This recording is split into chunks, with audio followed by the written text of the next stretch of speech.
કેમ છો મિત્રો? હવે આજનો આપણો લેક્ચર છે ફ્રેશ કોન્ક્રીટ. હવે ફ્રેશ કોન્ક્રીટ કોને કહેવાય? તો કે ફ્રેશ કોન્ક્રીટ અથવા તો plastic concrete is freshly mixed material which can be molded into any desired shape. Fresh concrete or plastic concrete is freshly mixed material which can be molded into desired shape. Molded into any desired shape. એટલે કે by suppose તમે concrete બનાવો છો, concrete બનાવીને એને કોઈ બી શેપમાં ઢાળો છો તો એ ઢળી જાય છે. એટલે કે made into any desired shape. Mixed material which can be moulded into any desired shape is called fresh concrete. The relative properties of cement, aggregate and water mixed together control the properties of concrete in plastic state as well as hardened state. એટલે કે properties of material, એટલે કે properties of material છે એની cement, aggregate, water. હવે આ બધી properties to mix together control the properties of concrete in plastic state અને સાથે સાથે સેવા હાર્ડનેસ સ્ટેટમાં પણ કરવાનું છે. તો હવે આપણે આજે સ્ટાર્ટ કરશું ફ્રેશ કોન્ક્રીટ.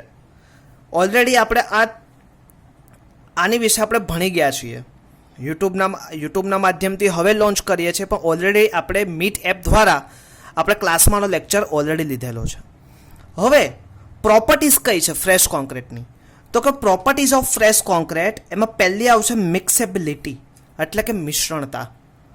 મિક્સેબિલિટી એટલે કે મિશ્રણતા. તો કે મિશ્રણતામાં શું આવે? તો કે less time required to good mix constitute of concrete. એટલે કે ઓછા સમયમાં કોન્ક્રીટનું મિક્સ કેવું હોવું જોઈએ? સારી રીતે થવું જોઈએ. તો કે less time required to good mixed constitute of concrete. હવે કોન્સ્ટિટ્યુટ ઓફ કોન્ક્રીટ એટલે કયા આવશે? તો કે cement, sand, aggregate, water and admixture. આ બધાનો ઓછા સમયમાં કેવું હોવું જોઈએ? મિક્સ, સરસ મિક્સ થઈ જવું જોઈએ. Prepare homogeneous mix. હોમોજીનિયસ એટલે કે એક સમાન મિક્સ કેવું થઈ જવું જોઈએ? એક સમાન એટલે કે ગ્રે કલર સારી રીતે દેખાવો જોઈએ. તો કે આ કઈ પ્રોપર્ટીઝ હતી? મિક્સેબિલિટી. નેક્સ્ટ ફ્લોએબિલિટી એન્ડ મોબિલિટી ઓફ ફ્લુઇડિટી એટલે કે વહનતા. તો કે મિક્સ ઓફ કોન્ક્રીટ ઇઝ કોહેઝિવ. કેવું હોય? ચીકણું હોય. તો મિક્સ ઓફ કોન્ક્રીટ કેવું થવું જોઈએ? ચિકાસવાળું થવું જોઈએ. એટલે કે ચિકાસવાળું હોય તો એની જોડે શું થાય? બોન્ડિંગ એકબીજા જોડે એગ્રીગેટ, સેન્ડ, સિમેન્ટના એક જે બોન્ડિંગ કેવું થઈ જવું જોઈએ? સારું થવું જોઈએ. રિક્વાયર ફ્લુઇડિટી એનર્જી એટલે કે જરૂરી વહન શક્તિ ધરાવતું હોવું જોઈએ. કેમ કે ફ્લુઇડ, હવે બાય સપોઝ તમે કોઈ બી ફ્રેશ કોન્ક્રીટને કોઈ બી મોલ્ડમાં ઢાળો છો તો એ મોલ્ડમાં ભરાવવા માટે એને પોતાની કંઈક ફ્લુઇડિટી હોવી જોઈએ કે જેથી એ કોન્ક્રીટ જે દૂર પોઝિશન કે એવી જગ્યાએ કોમ્પ્રેશન નથી પહોંચી શકતું એવી જગ્યાએ શું થાય? કોન્ક્રીટ પહોંચી શકે અને એ સ્પેસને શું કરી શકે? ફૂલફિલ કરી શકે. તો કે require fluidity of energy. Desire any required shape of fluid. જરૂરિયાત મુજબના આકારમાં ઢાળી શકાય એવો હોવો જોઈએ ફ્લુઇડ. તો કે desire any required shape of fluid. તો પહેલી કઈ હતી? મિક્સેબિલિટી. બીજું કઈ આવ્યું? ફ્લોએબિલિટી. અને ત્રીજું સ્ટેબિલિટી. હવે stability means the mix should not segregate. હવે સેગ્રીગેટ કોને કહેવાય તે એની વિશે આપણે થોડુંક સમજી લઈએ. હવે જ્યારે કોન્ક્રીટને પ્રિપેર કરો છો અને કોન્ક્રીટ સૌથી પહેલાં મિક્સિંગ થશે. મિક્સિંગ થયા પછી શું થશે? એને કોઈ બી કોન્ક્રીટ હોય સમજીએ આપણે, તો કે કોઈ બી કોન્ક્રીટ સૌથી પહેલાં એનું મિક્સ થાય. મિક્સ થયા પછી એને શું કરવું પડે? ટ્રાન્સપોર્ટિંગ કરવું પડે. એટલે કે જે પોઝિશન ઉપર બન્યું અને જે પોઝિશન ઉપર આપણે યુઝ કરવું છે ત્યાં સુધી એનું શું કરવું પડે? ટ્રાન્સપોર્ટિંગ કરવું પડે. ટ્રાન્સપોર્ટિંગ કર્યા પછી એટ પ્લેસ ઉપર આપણે શું કરવું પડે? એને ઢાળવું પડે. ઢાળ્યા પછી આપણે શું કરવું પડે? ઢાળ્યા પછી આપણું કામ પૂરું નથી થતું, એનું કમ્પ્રેશન કરવું પડે. કોમ્પ્રેશન મશીન દ્વારા. ત્યારબાદ એનું ફિનિશિંગ કરવું પડે અને ફિનિશિંગ પછી એનું ક્યુરિંગ કરવું પડે અથવા તો ક્યોરિંગ કરવું પડે. તો કે આ આખી પ્રોસેસ છે. ક્લિયર? તો stability means the mix should not segregate. તો કે સેગ્રીગેટનો અર્થ આપણે જાણવો હતો. સેગ્રીગેટ એટલે કે કોન્ક્રીટના જો ટ્રાન્સપોર્ટિંગ દ્વારા અથવા તો એને મિક્સિંગમાં કોઈ પ્રોબ્લેમ રહી જાય તો એના દ્વારા સિમેન્ટમાંથી સિમેન્ટ અને વોટર, એગ્રીગેટ, સેન્ડ, તો કે બધા કોન્સ્ટિટ્યુશન શું થઈ જાય, એકબીજાથી અલગ તરતા થઈ જાય. તો કે તમે જ્યારે કોન્ક્રીટ નાખો ત્યારે કોન્ક્રીટમાં સિમેન્ટ અને વોટર શું થાય, ઉપરની સપાટી પર આવે અને કોન્ક્રીટ નીચેની જગ્યાએ જતો રહે. અથવા તો એવું થાય કે તમે જો જે જગ્યાએ તમે એને પ્લેસિંગ કરો તો પ્લેસિંગની જગ્યા શું થઈ જાય, બધા મટીરિયલ એકબીજા જોડે કેવા થઈ જાય, વિખૂટા પડી જાય. એટલે કે the material are behave in each other, એટલે કે પોતપોતાની રીતે બિહેવ કરે, એટલે કે ડિફરન્ટ થઈ જાય. બાકી હોવું જોઈએ કેવું, એક કન્સ્ટિટ્યુટ મટીરિયલ હોવું જોઈએ, હોમોજીનિયસ હોવું જોઈએ કે જેનું મિક્સેબિલિટી સરખી થાય. પણ સેગ્રીગેશન એટલે કે બધા મટીરિયલ એકબીજાની રીતે જુદી જુદી રીતે વર્તે. હવે આવા થવા પાછળનું રીઝન પણ છે, કેમ કે તમે આપણે જે મટીરિયલ યુઝ કરીએ છીએ કોન્ક્રીટમાં, આ બધા મટીરિયલની સ્પેસિફિક ગ્રેવિટી પોતપોતાની રીતે જુદી જુદી છે. એટલે કે એની ડેન્સિટી પણ કેવી છે, જુદી જુદી છે. તો કે એના લીધે એનું બિહેવિયર અને પ્રોપર્ટીઝ ચેન્જીસ થઈ શકે. પણ એની માટે તમે અમુક જો પગલાં એટલે કે અમુક સ્ટેપ જો કન્સિડર કરો તો આવું થતું તમે રોકી શકો છો. ક્લિયર? તો કે stability means the mix should not be segregate during transportation and placing when it subjected to force during handling operation. હવે લખ્યું છે transportation and placing when it subject to force during handling operation. તો કે પહેલી properties કઈ હશે હતી, mixability, બીજી ફ્લો એબિલિટી, ત્રીજી સ્ટેબિલિટી. હવે next transportability. Transportability is also capacity of concrete mix to keep the homogeneous concrete mix free from segregation during limited time period of transportation of concrete.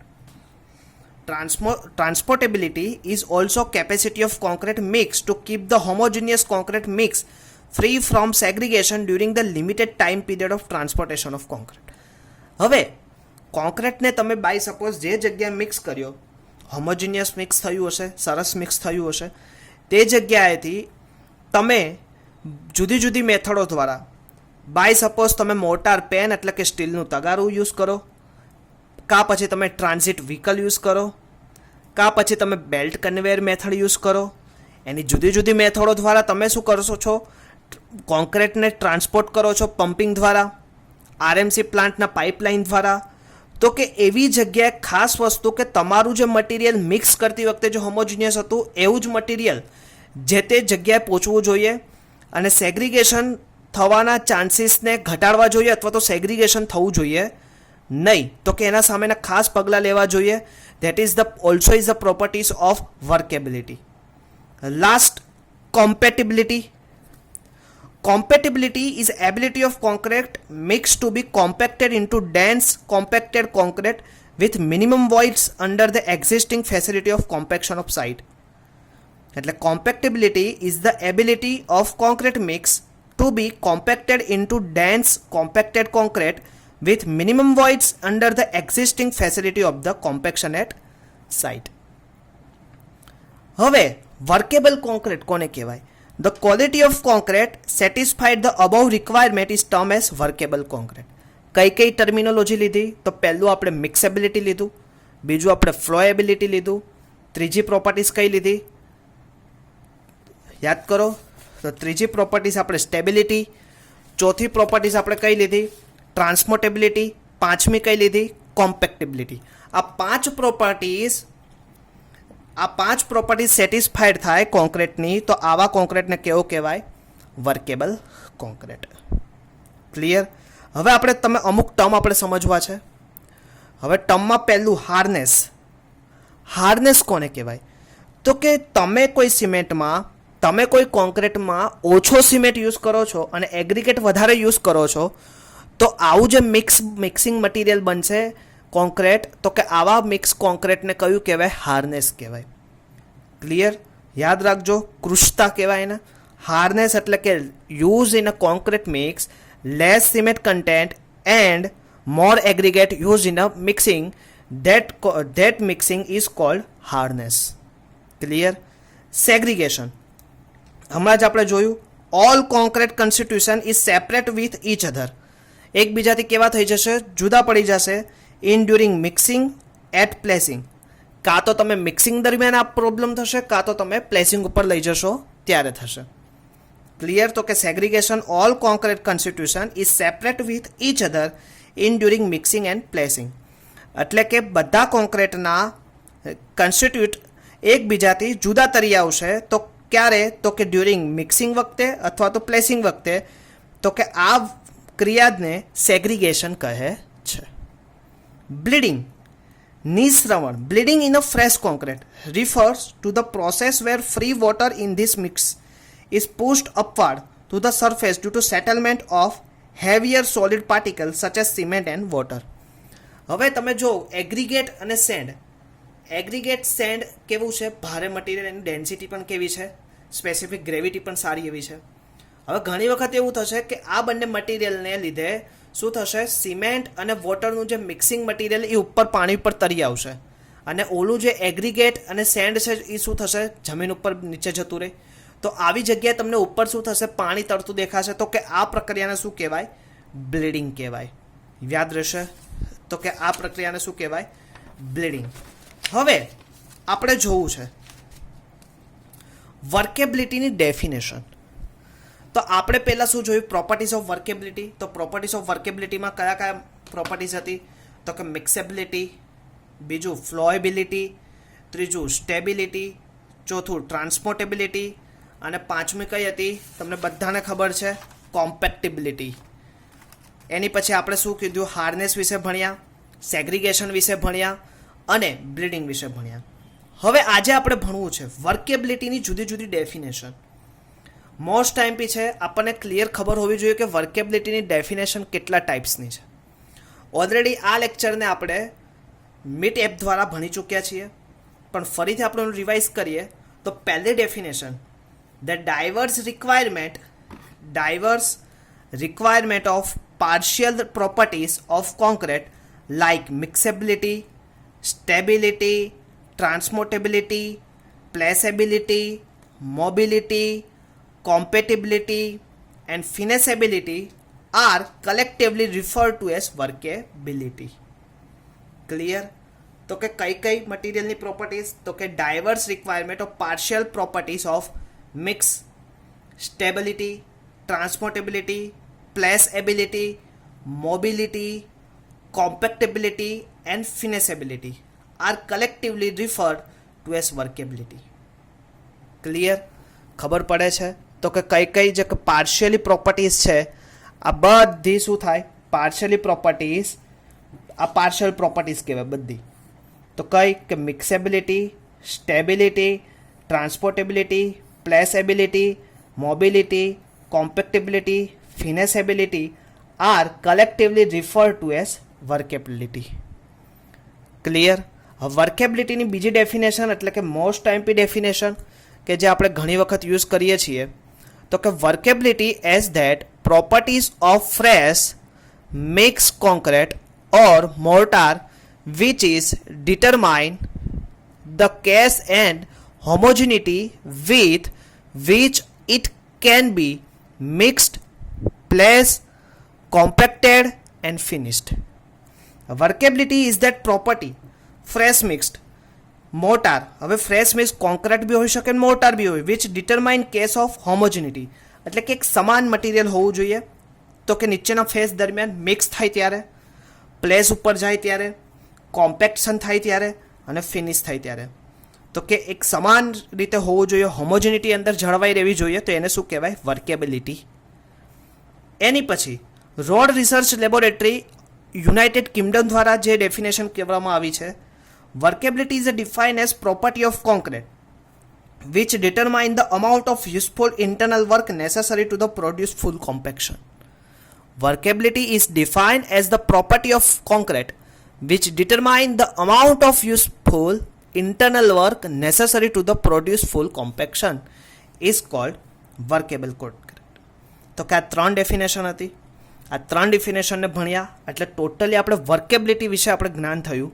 તો કે workability એવું material છે કે કોઈ બી કોન્ક્રીટને mix કર્યા પછી એટ સાઈડ ઉપર finishing થયા સુધી ત્યાં સુધી કોન્ક્રીટ કેવો હોવો જોઈએ? થ્રી આઉટ હોમોજીનિયસ હોવો જોઈએ. આમ તો કહેવાય હોમોજીનિયસ હોવો જોઈએ, સાથે સાથે એક શબ્દનો યુઝ કરી શકું સેમ થ્રુ આઉટ હોવું જોઈએ, એટલે કે એક સેમ લયમાં હોવો જોઈએ, પ્રોપર્ટીઝના બિહેવ ચેન્જ થવા જોઈએ નહીં, તો એવા કોન્ક્રીટને શું કહેવાય? Workable concrete. ક્લિયર? હવે આપણે ઘણી વખત આગળના લેક્ચરોમાં ભણ્યું હશે કે વર્કેબિલિટીને વોટર સિમેન્ટ રેશિયો જોડે અને વોટર સિમેન્ટ રેશિયોને સ્ટ્રેન્થ જોડે સંબંધ રહેલો છે. તો કે આ સંબંધ કેવી રીતે રહેલો છે એના લેક્ચર દ્વારા આપણે માહિતી લીધી. આજે આપણે વર્કેબિલિટી વિશે ડિટેલ ચર્ચા કરી. ફરીથી એક વખત આપણે જોઈએ. ફરીથી ફ્રેશ કોન્ક્રીટ કોને કહેવાય? Fresh concrete or plastic concrete is freshly mixed material which can be molded into desired shape. The relative properties of cement aggregate and water mixed together control the properties of concrete in plastic state as well as hardness state. Properties of fresh concrete. Fresh concrete ની property કઈ છે? તો કે mixability, flowability, stability, transportability, compactability. હવે બે વસ્તુ આપણે ધ્યાન રાખો. હાર્ડનેસ કોને કહેવાય? કે કોઈ બી મટીરિયલમાં તમે સિમેન્ટ કન્ટેન્ટ ઓછા યુઝ કર્યા હોય અને એગ્રીગેટ તમે વધારે યુઝ કરો તો એવા જે કોન્ક્રીટને કેવો કહેવાય? Hardness concrete. સેગ્રીગેશન એટલે કે all concrete constitution is separate with each other in during mixing at placing at site. Bleeding. Bleeding in fresh concrete is referred to the process where free water in this mix is pushed upward to the surface due to settlement of heavier solid particles such as cement and water. Clear? હવે લાસ્ટમાં આપણે શું લીધું? Workability. તો કે વર્કેબિલિટીમાં આપણે the diverse requirement of partially properties of concrete like mixability, stability, transportability, placeability, mobility, compactability and finishability are collectively referred to as workability. બીજી ડેફિનેશન IS 6461 પાર્ટ 7 ઉપરથી 1973, the workability as the property of fresh mix concrete or mortar which determine the case and homogeneity with which it can be mixed, placed, compacted and finished. Road Research Laboratory કીધું workability is defined as the property of concrete which determine the amount of useful internal work necessary to produce full compaction. Clear? Next. તો આ સાથે આપણે આજનું lecture અહીંયા આપણે પૂર્ણ કરીએ છીએ. તો કે વર્કેબિલિટી વિશે આપણે ડિટેલ ચર્ચા કર્યા પછી નેક્સ્ટ લેક્ચરમાં આપણે જોશું કે ફેક્ટર અફેક્ટિંગ ઓફ વર્કેબિલિટી. તો કે કયા જે ફેક્ટરો છે કે જે ડાયરેક્ટલી ઓર ઇનડાયરેક્ટલી અફેક્ટ કરે છે વર્કેબિલિટી ઉપર, તો એની ચર્ચા આપણે નેક્સ્ટ લેક્ચરમાં કરશું. ત્યાં સુધી thank you all of you.